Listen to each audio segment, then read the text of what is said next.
A humanidade sempre dançou à beira do abismo do mistério, tentando decifrar os fios invisíveis que tecem a realidade. Desde os primeiros xamãs entoando cânticos sob céus estrelados, sentindo a pulsação viva da terra nas raízes e nos ventos, passando pelos filósofos gregos perscrutando a natureza do ser nos átomos de Demócrito ou no Logos de Heráclito, até os místicos medievais contemplando a luz divina nas vidraças das catedrais góticas, uma pergunta ecoa através dos séculos: nossa consciência é mera espectadora passiva neste imenso teatro cósmico, ou é parte intrínseca da maquinaria, uma força participativa que molda, em algum nível profundo, o próprio palco onde atua? Esta inquietação ancestral, este anseio por agência cósmica, encontrou, no turbulento século XX, um interlocutor inesperado e profundamente fascinante: a física quântica. Não, porém, a ciência dura e rigorosa dos laboratórios de partículas, com suas equações complexas e protocolos rígidos, mas uma interpretação poética, quase alquímica, de seus achados mais desconcertantes, a semente vibrante daquilo que se convencionou chamar de consciência quântica ou física quântica espiritual, uma narrativa que funde o rigor do laboratório com o êxtase do templo. A história desta convergência começa com o próprio nascimento da mecânica quântica, um verdadeiro terremoto intelectual que abalou os alicerces da compreensão humana. Um mundo confortável, previsível e determinístico de Newton, onde cada ação tinha uma reação precisa e o futuro podia, em teoria, ser calculado se conhecidas todas as condições iniciais, desmoronou irremediavelmente. No reino fantasmagórico do átomo, as regras familiares evaporaram. Partículas elementares comportavam-se de maneira esquizofrênica. Ora como grãos sólidos de matéria, colidindo em trajetórias definidas, ora como ondas etéreas de probabilidade, espalhando-se como névoa através de fendas duplas, interferindo consigo mesmas. O princípio da incerteza de Heisenberg estabeleceu não uma limitação tecnológica, mas um limite fundamental e ontológico ao que podemos saber simultaneamente sobre a posição e o movimento de uma partícula, como se a própria realidade resistisse a ser completamente fixada. Mas foi o enigmático papel do observador que acendeu com força brilhante a imaginação além dos austeros círculos científicos. Experimentos cruciais, como o célebre da dupla fenda, mostraram algo que beirava o miraculoso. O ato simples de observar, de medir, parecia exercer uma influência decisiva sobre o comportamento da partícula. Antes da medição, ela existia num estado de pura potencialidade, uma função de onda descrevendo todas as possibilidades simultâneas, passar por uma fenda, pela outra, por ambas, por nenhuma. No instante em que um detector era acionado, essa névoa de possibilidades colapsava instantaneamente num único estado definido, numa partícula real com posição conhecida. A mente humana, ou pelo menos o aparato de medição associado à sua intenção, não era uma testemunha neutra, parecia desempenhar um papel ativo, quase demiúrgico, na concretização da realidade observada. Era como se a consciência respirasse existência na matéria potencial. Esta ideia vertiginosa, ainda que frequentemente simplificada, distorcida e elevada a um status quase mítico fora dos rigores da física acadêmica, ressoou com uma força avassaladora junto a correntes espirituais e esotéricas milenares. Era como se a ciência mais avançada e impessoal estivesse, finalmente, tangenciando, ou mesmo validando, verdades profundas intuídas e vividas por sábios, videntes e místicos ao longo dos milênios. Nas tradições orientais, essa ressonância foi particularmente intensa. O conceito Vedanta de Maya, a ilusão cósmica que nos faz perceber a multiplicidade e a separação onde existe apenas unidade, encontrou um paralelo perturbador na não localidade quântica e no entrelaçamento. Quando duas partículas quânticas se entrelaçam, elas formam um sistema único, independentemente da distância que as separe. Medir o estado de uma, por exemplo, seu spin, determina instantaneamente o estado da outra, violando aparentemente a velocidade da luz e a noção clássica de espaço. Essa conexão instantânea, esse agir fantasmagórico à distância, como Einstein, cético, a chamou, ecoava fortemente a visão de unidade fundamental proclamada pelos Upanishads, Tat Tvam Asi, tu és isso, e pelo budismo, Shunyata, a vacuidade interdependente, onde nada existe separadamente. A separação entre eu e o outro, entre sujeito e objeto, entre mente e matéria, parecia ser, de fato, uma ilusão profunda.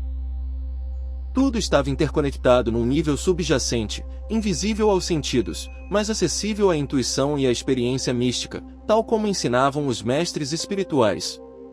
A própria ideia de que a realidade última não é uma coleção de objetos sólidos, mas um campo dinâmico de pura potencialidade, um oceano de possibilidades quânticas vibrantes antes da observação, encontrou ecos diretos em conceitos como o tão, o caminho indiferenciado, fonte de todas as formas, o akasha, o éter ou espaço primordial que registra todas as impressões, da teosofia, ou o pleromagnóstico, a plenitude divina, a fonte de todos os éons.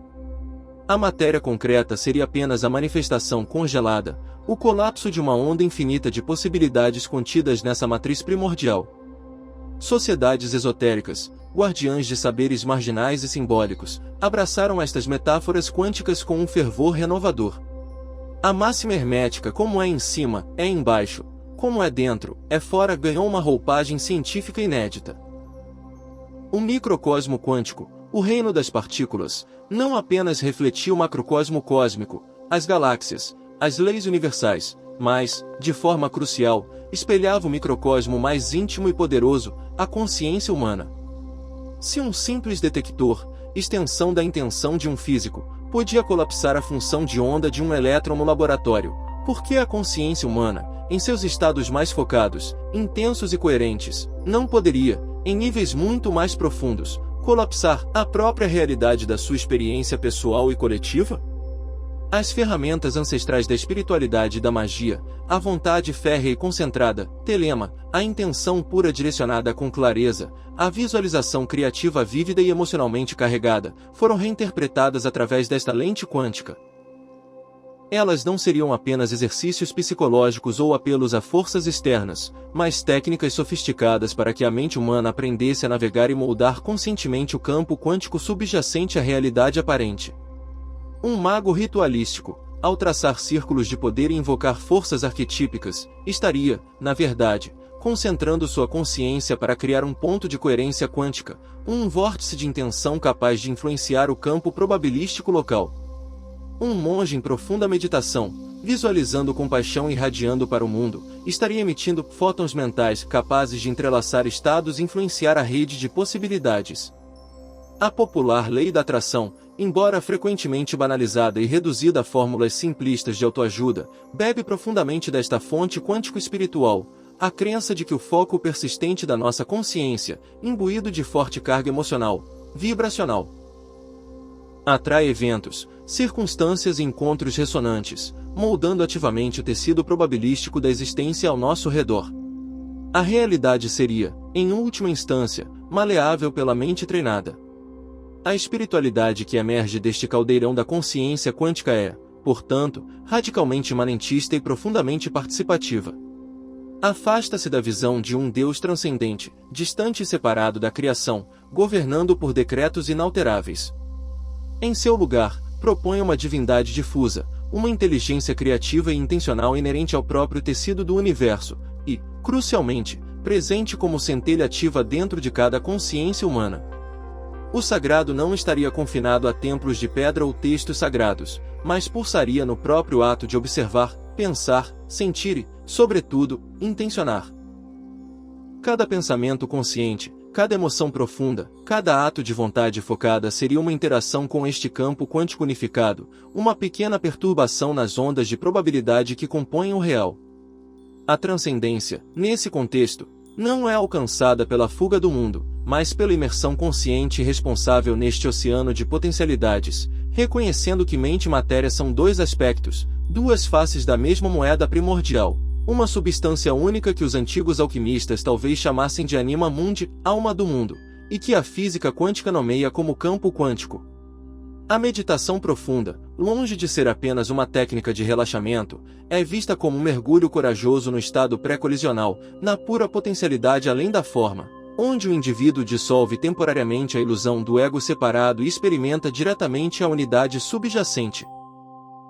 Neste estado de vazio quântico consciente, não um vazio de nada, mas um vazio pleno de potencial infinito, acredita-se que o praticante possa reprogramar padrões profundos, ressignificar traumas e semear intenções poderosas que, ao retornar ao estado colapsado da realidade cotidiana, tenderão a manifestar-se.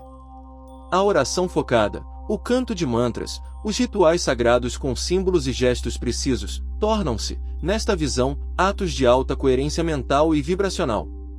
São tecnologias da consciência para emitir frequências específicas, padrões de interferência ordenada, capazes de interagir de forma ressonante com a matriz quântica, atraindo sincronicidades, curando padrões disfuncionais ou inspirando criações. A própria ideia de milagre é reinterpretada, não como uma violação das leis naturais, mas como um salto quântico no campo de possibilidades, induzido por uma consciência altamente coerente e alinhada com a intenção primordial. No entanto, a sedução poderosa desta narrativa, sua capacidade de preencher o vácuo deixado pelo materialismo reducionista, não deve obliterar os necessários pontos de cautela e rigor. Físicos sérios e filósofos da ciência fazem ressalvas cruciais.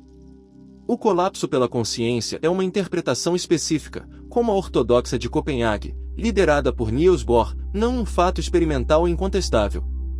Outras interpretações igualmente válidas, como a da Honda Piloto de Broglie, que postula variáveis escondidas determinísticas, ou a dos muitos mundos de Everett, onde todas as possibilidades se realizam em universos paralelos, sem colapso, dispensam completamente a necessidade de um observador consciente. Na visão de Bohm, por exemplo, a consciência emerge de um nível mais profundo de realidade, a ordem implicada, mas não causa o colapso. Transferir o fenômeno observado no ambiente altamente controlado e simplificado de um laboratório de física de partículas, envolvendo elétrons ou fótons isolados, para a complexidade caótica, macroscópica e termodinamicamente irreversível da vida cotidiana, onde bilhões de interações ocorrem a cada instante, e afirmar que a mente humana individual pode, por mera intenção, colapsar a realidade a seu favor, curar doenças graves instantaneamente, materializar objetos, etc., é um salto especulativo colossal. É uma apropriação poética, uma metáfora poderosa e inspiradora, mas não uma extensão direta ou validada da ciência quântica. A mecânica quântica governa o mundo microscópico, mas seus efeitos estranhos são decoerados e diluídos no mundo macroscópico que habitamos. É por isso que cadeiras não atravessam paredes e gatos estão claramente vivos ou mortos, não em superposição. A consciência quântica, como movimento espiritual e filosófico, floresce precisamente nesta zona fronteiriça fértil e perigosa, onde o mistério científico incontestável encontra o profundo anseio humano por significado, propósito e agência pessoal num universo que pode parecer indiferente. É uma narrativa profundamente atraente para uma era desencantada, oferecendo uma ponte tão necessária entre a fria objetividade materialista, que reduz a mente a epifenômeno do cérebro, e o calor vibrante da experiência subjetiva, espiritual e criativa. Ela nos lembra, de forma visceral e poética, que estamos irrevogavelmente entrelaçados com o tecido do cosmos, não como meros passageiros acidentais, mas como participantes ativos, observadores curiosos e, talvez, co-criadores humildes. Nossa consciência, ao iluminar o mundo com sua atenção, pode, de formas ainda insondáveis pela ciência convencional, ajudá-lo a tomar forma, a cristalizar-se a partir do mar de possibilidades. É um convite radical e empoderador, não apenas vivermos no universo como entidades separadas, mas vivermos como o próprio universo despertando lentamente para sua própria consciência infinita, num diálogo eterno e sagrado entre o observador localizado e o imenso, misterioso e potencialmente vivo campo quântico que nos contém e que, paradoxalmente, talvez contenhamos também, em nossa centelha interior. É a física encontrando êxtase, o laboratório encontrando o altar, na busca perene por compreender o papel da mente na grande sinfonia da existência.